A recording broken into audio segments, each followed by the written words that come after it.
Barack and Michelle, it's my honor to invite you both to the stage for the unveiling of your official portraits. Come on up.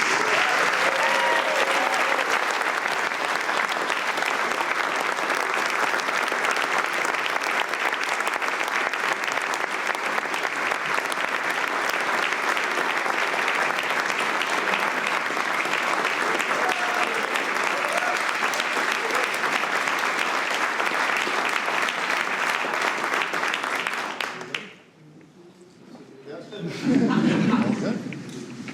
There we go.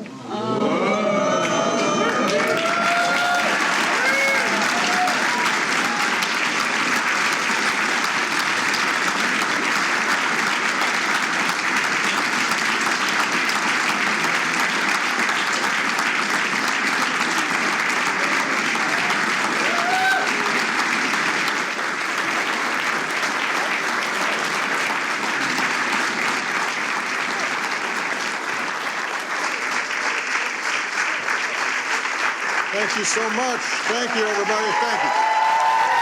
Thank you. Thank you so much. Please, everybody have a seat. Have a seat. Thank you. Thank you. Thank you. Sit down, everybody. Thank you very much. It is great to be back. President and Dr. Biden, Vice President Harris, and Second Gentleman Emhoff, thank you so much for your hospitality.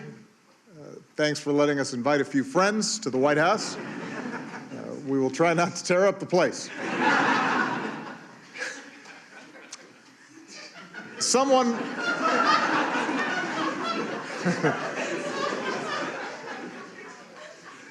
once said that if you're looking for a friend in Washington, get a dog. Our family was lucky enough to have two wonderful dogs. But I was even luckier to have a chance to spend 8 years working day and night with a man who became a true partner and a true friend. Joe, it is now America's good fortune to have you as president. You've guided us.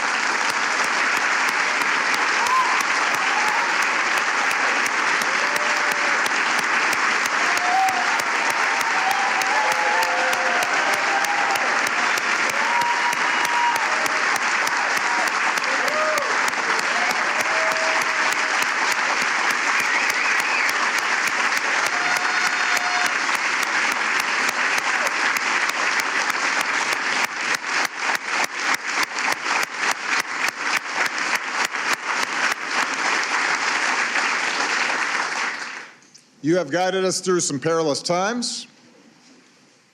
You've built on and gone beyond the work we all did together to expand health care, to fight climate change, to advance social justice, and to promote economic fairness. Thanks to your decency and thanks to your strength, maybe most of all thanks to your faith in our democracy and the American people. The country's better off than when you took office, and we should all be deeply grateful for that. So thank you so much.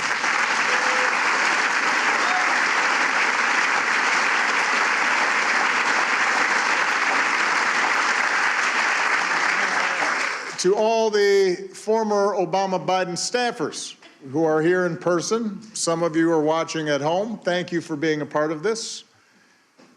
When people ask me what I miss most about the White House years, it is not Air Force One that I talk about, although I miss Air Force One.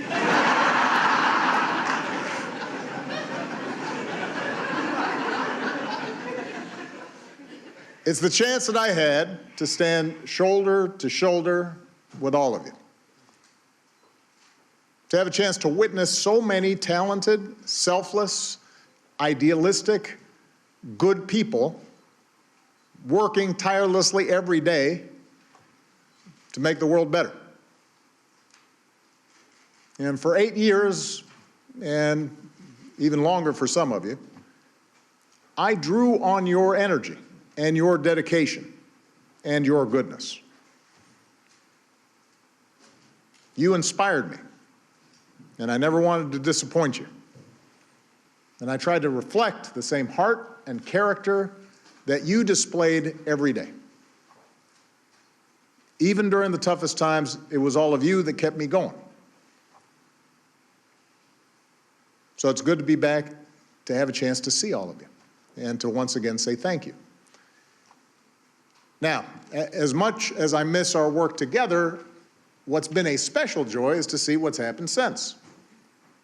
Because so many of you are doing amazing things, whether it's in government, in the private sector, in academia, or nonprofits. And I'm especially glad to see so many of you serving President Biden as well as you served me. Although now some of you who, let's face it, you were kids back then, are now in charge and running the show, which is a little shocking. And may also explain some of the gray hairs I'm seeing on some of you. But it validates what I had always hoped, which was that our time together would only be the beginning of incredibly impactful careers.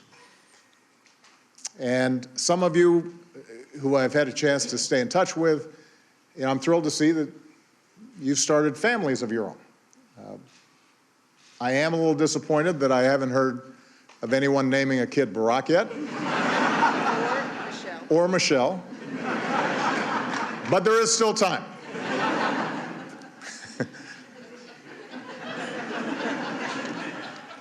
Finally, I want to say a special thanks to the White House staff.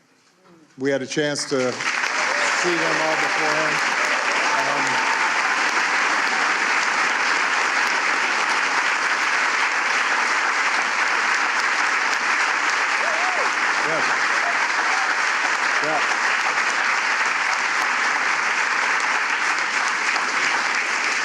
You took incredible care of our family for 8 years, and along the way, you became a part of it. And we have not ever forgotten the kindness that you showed us. Now, when Michelle and I had our portraits unveiled at the National Portrait Gallery a few years back, I said that as far as I could tell, no one in my family tree had ever sat for a portrait before. I certainly had not. And now all of a sudden we've done it twice. But these portraits have a special significance because, as Joe mentioned, they will hang in the White House alongside portraits of other presidents and first ladies dating back to George and Martha. So it was important to find the right people to paint them. I want to thank Sharon Sprung for capturing everything I love about Michelle. Her grace, her intelligence, and the fact that she's fine.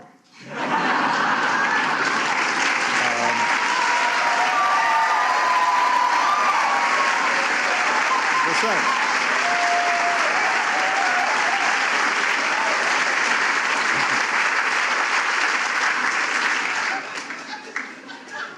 She is. Her portrait is stunning. And I want to thank Robert McCurdy for taking on a much more difficult subject and doing a fantastic job with mine.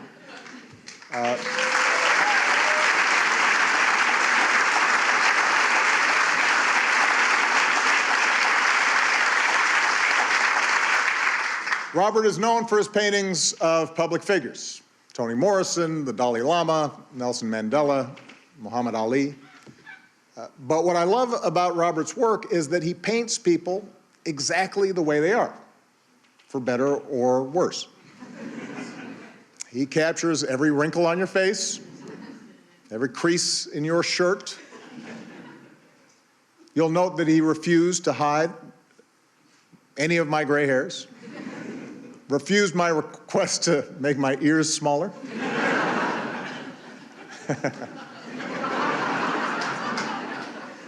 He also talked me out of wearing a tan suit, by the way.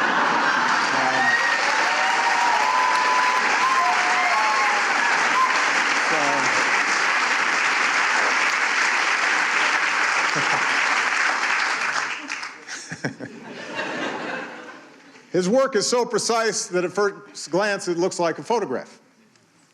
And Robert also paints his subjects looking straight ahead. So it feels like you're face to face, forming a connection.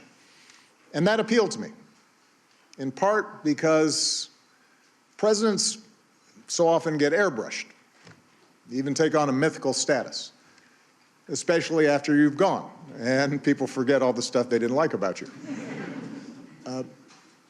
But what you realize when you're sitting behind that desk, and what I want people to remember about Michelle and me, is that presidents and first ladies are human beings like everyone else. We have our gifts, we have our flaws. You've all experienced mine. We have good days and bad days. We feel the same joy and sadness, frustration and hope. And while it takes a certain amount of self-confidence to be president, there are nights where we lie awake wondering if this or that decision was the right one. I've always described the presidency as a relay race.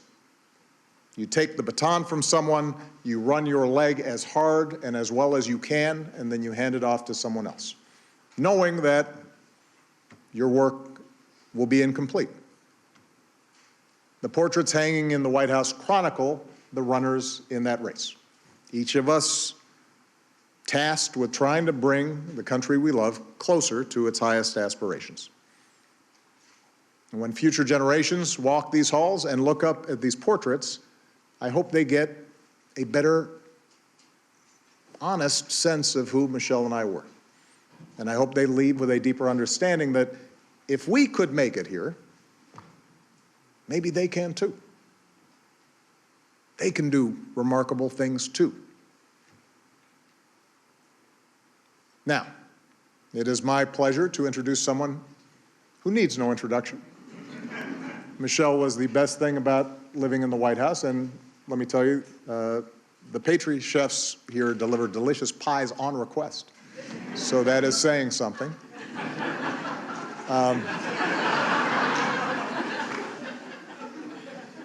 I could not ask for a better life partner, and in my humble opinion, America could not have asked for a better First Lady.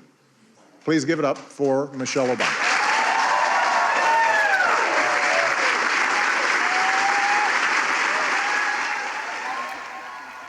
Well, just to explain to you what we've been watching, those of you who've joined us in the last quarter of an hour, it is a ceremony that should have taken place 4 or 5 years ago under President Trump. It's an official unveiling of the presidential portraits of the former president and the former First Lady, who you can see is just about to talk there, Michelle Obama. We've just heard from former President Obama, and I suppose the breaking news that came out of it was that after the introduction by the current President Joe Biden was that they like each other very much. It turned into something of a Democrat loving. Well, of course it would, but as I say, the significance of it is that it illustrates the deep enmity, and it is that former President Trump holds for the Democrats, and in particular Barack Obama, in that he would not allow that ceremony to take place. So here we are. It's 6 years, of course, since President Obama was in the White House as president. Joe Biden was his vice president. The roles kind of reversed. Of course,